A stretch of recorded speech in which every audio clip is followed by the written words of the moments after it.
So G-Rex, you are about to begin a new chapter in life. Can you tell us a little bit about what you're going through right now?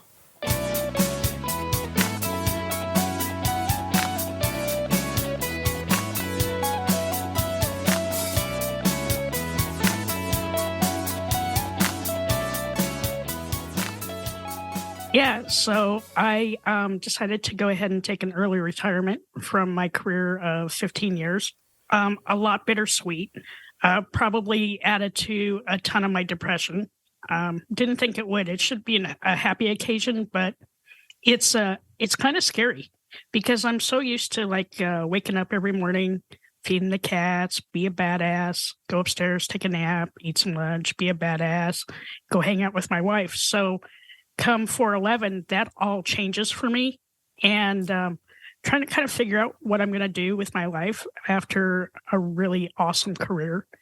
Lots of really cool stuff happened in that 15 years, a lot of laughter, a lot of things happened to me that probably wouldn't have happened at any other company. I had a coworker try and sell my car on my 50th birthday. Which is awesome. It was awesome. We love her. She needs to come and be on this podcast and she give does. her She side needs of to come and be like a special guest. On that day, I probably had like 50 people reach out to me and call me about my car to see if it was still for sale. I was like, my car's not for fucking sale. Yeah, it is. I'm looking at it. So I go down at lunch and I can see that in big pink like a window marker is my phone number. They were selling my car for like $8,900. Quick sale. I'm like, what the fuck? And like nobody would fess up to it. They didn't fess up until like later that day. And then another time in the office, I was choking on a taco and like everybody thought I was faking it. And I was like literally turning blue. I'm like, and like nobody would come over. Finally, somebody came over and did the Heimlich on me and like spit up taco all over my like the actual Heimlich. Yeah, actual Heimlich, like spit up half the taco on somebody's monitor. Holy shit! Wow. There was another time that when it was like okay to drink in the office, we. Well, now it's okay because we work from home. So now we work from home. Yeah. Just a different setting now. Kidding. I'm kidding.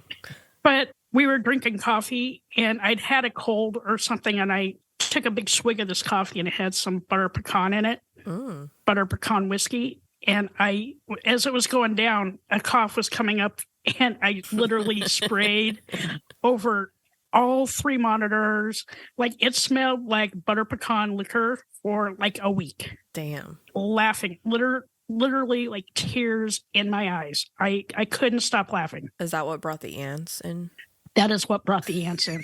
Like we must have had 40 fucking ant traps and they'd all skirt around it, right? So you could put down that like sugary shit to attract them. And they're like, nope, motherfucker. But here, let me get into your candy drawer instead. Do you remember the candy drawer? I do. The one that we had? I do. I do remember it. I also remember to go back to the ants because there's a really funny story, which I don't know if you knew. When you moved from one of those desks, the person that put your car up for sale sat there one day and she like went to like go get a cup of coffee or something. She came back up and she was typing on her keyboard and all these ants just kept coming out and she was like, what is going on? Where are these ants coming from? I'm like, just burn it. Just burn everything in this cubicle. She literally lifted up her keyboard, flipped it upside down, shook it, and just sugar ants just fell out of her keyboard. So I don't know if you did that intentionally, but that could have been from me eating Pop-Tarts over my keyboard because, you know, why have healthy snacks in the office when you can have Pop-Tarts, Twizzlers, Mike and Ike's, red hot tamales? Right. It was just easier. We're not just born looking like this. We work hard to look like this. We do. I think the other cool thing, too, was when we were sitting on the bottom floor and I turned my cubicle into a house. Yes. So put up the hurricane plexiglass roof on my cubicle. Yep. Put up some curtains. I had a little salt lamp in there. It looked like a little massage parlor. Had a bottle of bourbon in my drawer. Which is how I heard of you and when I first met you. So G-Rex is taking this early retirement, but if we could rewind, when I started my career at this company, I had heard about her before I ever met her. And I was in my cubicle and I kind of knew that there was a house that existed in that row of desks. But like she said, she had a curtain, so I never really knew what existed inside of that area. I just sort of was like, oh, there's something is happening in there, and the curtain's closed. I'm not going to open it up. Anyways, fast forward.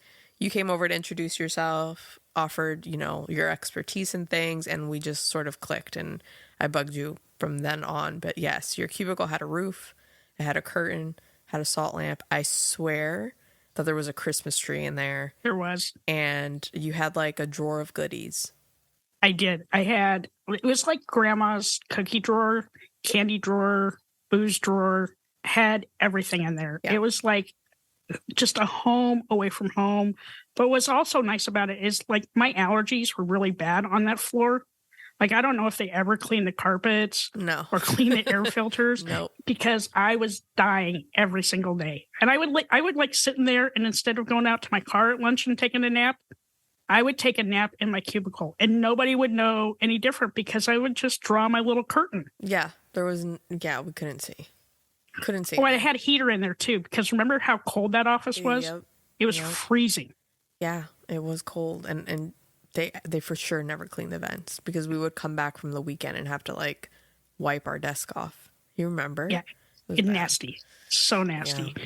But like the other part of like leaving is I kind of feel like I'm leaving all my friends. I've made some amazing friends in the last 15 years. And the other thing is I'm kind of a subject matter expert in our field. It's hard to walk away from that. And I feel like I have a little bit of imposter syndrome. And over the last, I think like since December, it's been even harder because now that they've hired somebody to replace me, it's somebody that I actually trained to do my job. I kind of feel like I've been like left out in the dark. That led to a lot of what happened on Christmas Day is like I would sit around for 8 hours and do nothing. So like one lesson that maybe people can take away from this is if you're going to take an early retirement or you're thinking about, retiring and you have a set date, talk to your managers. Make sure you have something to do for those 8 hours a day because otherwise you just end up sitting in your head and it's no good for anybody. It makes you really not give a fuck about anything. Like there were days that I had zero fucks to give. Yeah, I can't imagine knowing that counting down your days, right? But still trying to find the passion and the joy in doing that without being sad about it, Yeah, it's sad, but it's happy at the same time because I'm still able to laugh, right? So you and I start our day every day with laughter, except for the last 2 days. And I can tell that we didn't start our day with laughter because at the end of those 2 days, we were bitter and bitchy and hated everybody. And I think that's the thing that I'll miss too, is like I started every day with laughter. And that sets the tone for the day, right? So my serotonin's high, kind of like in the groove. I'm kind of helping people. But at the same time, like I have the ability to like not give a fuck also, because at the end of the day, like on 411, it's not going to affect me one way or the other. It'll affect the team that I support, who I love dearly and would do anything for. And it's, in like our partners in development and other parts of the company, I've been able to kind of help people grow their career. There were a lot of people that didn't know what they wanted to do, and I gave them some suggestions. Yeah, you mentored more than one person there. I mean, being there for 15 years, taking people under your wing, teaching them the things you knew. We've learned a lot from you in your time there. So now that you mentioned like you struggled with it on Christmas, what sort of things helped you kind of get out of that funky headspace in case there's anybody else feeling the same way? One of the things I did is I started therapy, which is tremendously helpful, right? So now I can get out of my headspace. I also approached my management team and said that I needed something to do, whether it was a passion project or something else that would help the team or help the company, like writing some documentation, anything to kind of get out of my head. I also started going to the gym. I go to the gym 6 days a week now. And I don't go to work out to like get muscle mass or lose weight. I just go to get out of my headspace Mm-hmm. and laughter. I find that if I can laugh for half an hour a day, that sets the tone for the rest of the day. Yeah. Because no matter what kind of crap is going on, that's 30 minutes that that the merry-go-round actually stops. Yeah. And I'm focusing on like this never ending story of bullshit that we're talking about. And a lot of it's just stupid shit. Yeah. Yeah. It's hard. The stress definitely comes from, well, yeah, I mean, the stress I think for us at least comes from we love what we do. Like we love the goal of it all, right? Like we want to help. And so when somebody that you need to have that same passion doesn't, then it gets frustrating. And that's usually when we'll call each other to bitch. Super frustrating, right? Because we work in the customer service industry, and like you need to be passionate about what you do. Okay, I get it. The customer's not always right, but they're supposed to be right. But you need to be able to see past that and like put on your big boy pants, big girl pants, and just do your job. And I think that's kind of frustrating to me that we don't. There's a lot of people within the company that don't have that same kind of passion, and in order to be in customer service, I almost think that's got to be a requirement. You have to be somewhat passionate about it. I think the other thing that helped me too is I started writing, kind of keeping a journal of like my day-to-day stuff, because I'm super hard on myself. I'm super humble, right? Like, so somebody will say, "Oh, you're so, if I was in a foxhole, I'd want you to be there because you would be, I would feel safe. You would make me laugh. You have a really good heart." I don't see any of that. And there's days like I feel like I don't get shit done. So now I start writing the things that I actually got done during the day. Oh, nice. And I can look back and say, "Oh, you know what? I actually did some work today." So it's the opposite of a to-do list. It's the done list. The done list, right? Like, and so that's another thing you can do is you can do your done list. I used to do a to-do list when my day was a lot busier, but now I do, this is my done list. Look, I wrote some training stuff. I sent an email. I solved a world crisis. But, also being able to go back and reflect on where you are now. For me, I'm at the very end of my career. I probably only have about 3 years of work left. So the one thing that I would suggest to anybody is if you have a chance to be a mentor and help be somebody's hero, do it because it's super rewarding. Have you ever thought about putting like a timeline? Like literally drawing out a timeline, like the day you started to your last day and like the peaks throughout the years? I probably should do that. So there was another really cool thing that happened to me. I went to our customers conference in 2019, and I got Alliance's Peep of the Year. Yeah. Completely surprised, completely caught me off guard. It truly was the highlight of my career. I feel like that would be like a nice button for you, like to just wrap it up. Yeah, what was great is I got this awesome bottle of bourbon, bottle of Angel's Envy that was engraved. Still have the bottle, haven't opened it up yet. I probably should one of these days. Maybe your last day. Because it's perfectly good bourbon. Yeah, maybe your last day. Because I'm just like hearing your journey at this company that you're walking away from after 15 years. And there's so many memorable moments. Like, I wasn't there for the Halloween where everybody dressed up as you. So awesome. It was the best Halloween ever. The very best. That's when I was the old man. Yeah. The most irreverent old man ever. Yeah. It was fantastic. It truly was my alter ego. And I won second place in the costume contest. I won like $500. It was amazing. Like, I think it would be such a nice way to reflect on your journey. You'd have it forever. like besides your memories, like you could put it in your office. So when you do whatever you do next, like you have like this timeline of like, wow, these are all the things I accomplished in my 15 years. Cause like you've mentioned a couple of times when we've talked about this that you don't really see what other people see. Like, you know, you've done big things, you know that like awesome stuff has happened, but to actually sit down, think about it, write it out, and then have that as a reference to reflect on, I think would be, I think you would shock yourself, all those little stories that, or moments that you would have. I think that would be really cool. The other cool thing that I remember is when I hit 10 years, I actually sent an email out to everybody that helped me get to that point and thank them. And I got these really amazing emails back from people, you know, talking about what I've done for them and how it helped their career. And I can actually say they made me cry. Mm, The same thing when I asked for recommendations on LinkedIn. The stuff that people wrote, it still amazes me. Like I said before, I don't see myself as that yeah. as that person. I'm an irreverent little fucker on any given day, and it's very humbling to me. But I want to be remembered for my laughter, Yeah. because I caused so many people to laugh and just literally like wet their pants, um, Yes. just from the stupid shit.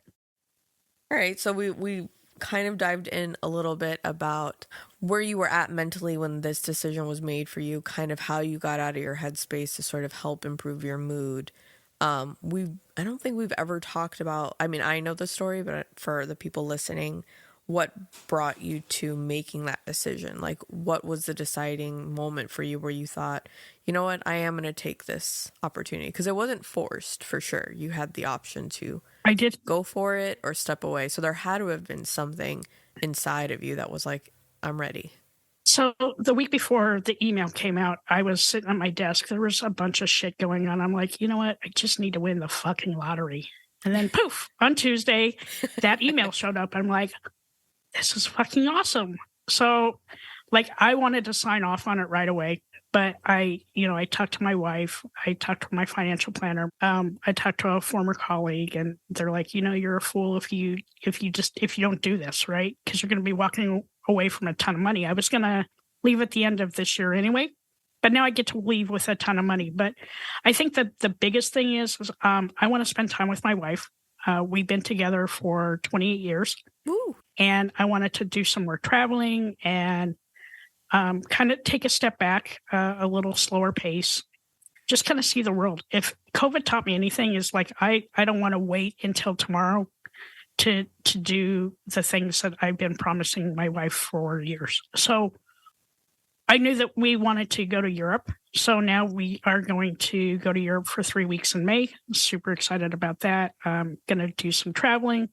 Plus, the fact is, I'm turning 60 this year. How I made it this far in life is amazes me and several other people. Yeah. Questionable life choices, major life choices. But it was time, and I knew that if I retired, the person that I had been mentoring for a year would get a promotion. Somebody that Yeah. really deserved it, super passionate about what they do. They are me 20 years ago, just a whole lot less jaded. I'm super jaded now. Like, if you want an honest opinion about anything now, just come to me because I don't sugarcoat it anymore. You've seen it all. You've literally seen the lifespan of a company start, change, and I mean, yeah. How could you not be a little jaded? I'm super jaded. Somebody the other day said, I don't know if I want to come to you for advice anymore because I'm not sure if it's like real good advice or if it's super sarcastic. If you do come to me for advice, I will do my best to not make it sarcastic because I do have other people's best interest at heart. A lot of people don't have this opportunity to like retire, just kind of walk away from a career. It was at the time, it wasn't a hard decision, but as it started weighing on me and things that were going on outside of that made it a little harder than I thought it would be. But I know that for the people that are taking over for me. They're going to take that legacy that I built and they're going to make it 1,000 times better, right? And they are so much more passionate than I am. Really go-getter attitude. For me, there are days where I don't give a fuck, right? Like, I don't care if the world blows up. I have to have enough care in me to make sure that the people that are around me are taken care of, that they have the tools that they need to get the job done. They have the knowledge to get it done. And that at least at the end of the day, our customers are taken care of. And to me, that's super important. So as much as I don't really give a fuck, I mean, I still give maybe a teeny tiny fuck about the people that I've surrounded myself with, right? So I have amazing, amazing teammates. They make my life better. Yeah. They've made me who I am. And without them, I probably wouldn't be where I am today. And it's just, life is fucking short. Do something that makes you happy. And if your job's not fucking making you happy, like, move on. Like, write a book, do a podcast, laugh, go out and find your fucking happy because, you live once. Yeah. I think that's great. I think that's such a good message to sort of end on. What's next? What's next for G-Rex? So what's next for G-Rex? Well, on 4/11, I'm going to be with friends. Y'all are going to get some text messages from me because I'm day drinking all day, starting at like 9 a.m. Yeah, you got to be careful. Yeah, well, that'll be in the next episode. Yeah. Why we need to be careful, okay? Because there's some tips around that. And then I am going to be in Florida for my last hurrah. As my wife calls it, it's my drinking vacation. I'm going to fly down from New York to Florida and then drive back to New York. I'm going to stop and see my aunt and uncle on the way and a couple of friends up the coast. I'm home for about 3 days, and then we get on a plane and leave for Europe. We'll be gone, leave on the 28th of April and come back on like the 17th of May. I love that. Where you going? So we're going to be in Paris, Reims, Florence, Athens, Santorini, and Mykonos.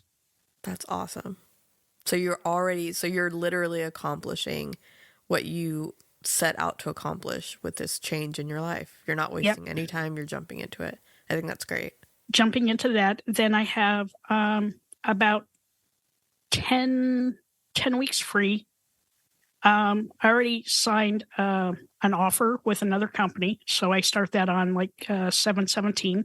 At the end of July is my 60th birthday, and my wife are taking me to Toronto to see Pink, which is the best 60th birthday present ever. And then the rest of the year, not quite sure. Probably going to just take some day trips, go back into New York City, hang out. I'd love to go back into the city for Christmas again. But like I said, on the next episode, we're going to talk about traveling to New York City and probably what not to do. Hopping back over to Pink, you know that she does like acrobats and stuff in her live shows? Yeah, I'm super excited. You're not allowed to attempt to recreate the acrobats when you get back to your hotel or your Airbnb after, because I'm pretty sure there will be drinking involved during the show. I just want to say this here and now, so you hear me. When you get back, you are not allowed to do any acrobatic rope work or whatever it's called, like just feet on the ground, okay? Oh my God. Feet on the ground. Well, I'm kind of hoping that I have some responsible adults with me, but they're going to be drinking too. Yeah. All right. I can't promise. Maybe that day I will wear shoes that don't have laces so I don't trip over them, and have a lanyard for my phone. Maybe not take an Uber. Yeah, I think just keep your feet on the ground, or get it like one of those cruise arounds. So I don't think you want me on a scooter. Okay, if I've been drinking, you don't want me on a scooter. I have a hard enough time walking when I've been drinking, let alone be on a scooter or in an Uber. Yeah, it's that's going to be a great trip. But what I can say is that I'm leaving my career on a very high note. I've accomplished so many amazing things. I've mentored hundreds of people within the company. I've made some amazing friends. And that's a good message for everybody that's listening to this. One thing that somebody said is that, they're not going to get to talk to me every week. You know what? Turn in every week and you're going to hear me.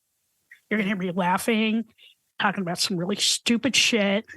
And if I can't laugh about that shit now, then when can I? I learned a ton of lessons.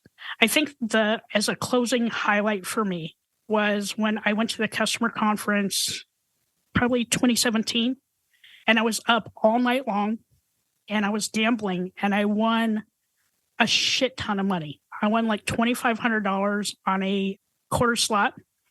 And as I went and cashed out and I came back, and there were these old ladies that had been playing this machine forever and ever and ever. So I came back and I gave them $100. And I'm like, hey, you know what? Use this $100. No sooner did they hit the jackpot, they won about $2,500 too. But then I got super ballsy and I'm like, oh, let's go play the $50 craps table. So I won a shit ton of money at the craps table.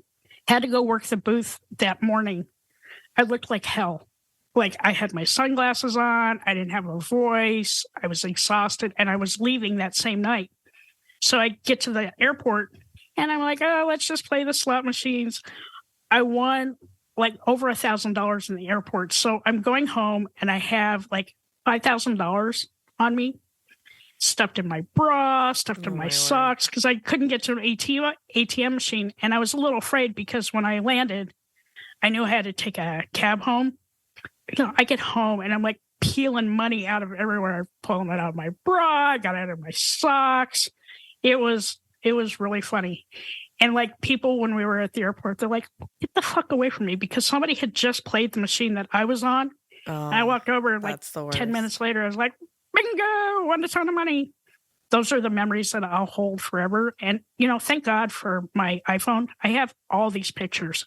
So I like what you said with the timeline. Mm-hmm. I can do the timeline through my pictures and put it up on my wall.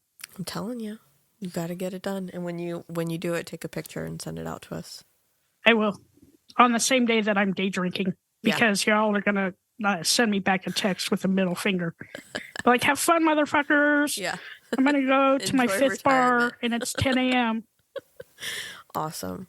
I'm happy you're in a better headspace, G-Rex. It sounds like you've got a lot coming up. You know exactly where you're going to be finding your happy after this. And like you said, you're not going too far